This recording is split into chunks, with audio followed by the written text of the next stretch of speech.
Αντρέα έχει και μεγάλο ταλέντο και στο μπάσκετ, να ξέρετε.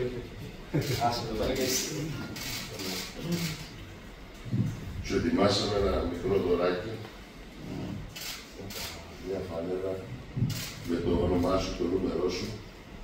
Προσωπικά θα θυμάμαι πάντα τις πρώτες φορές, την πρώτη φορά που ήρθες στη Θεσσαλονίκη, όταν πρωτογνωριστήκαμε, παιδί ακόμα, μας είχες εκπλήξει όλους με τις ικανότητές σου μες στο γήπεδο.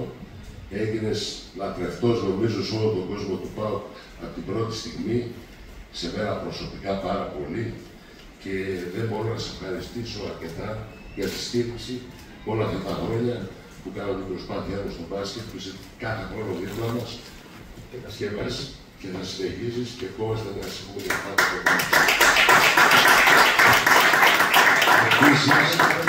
Γιατί τώρα εγώ θέλω να πω κάτι για αυτόν τον κύριο εδώ. Λίγοι το ξέρουν αυτή τη ιστορία.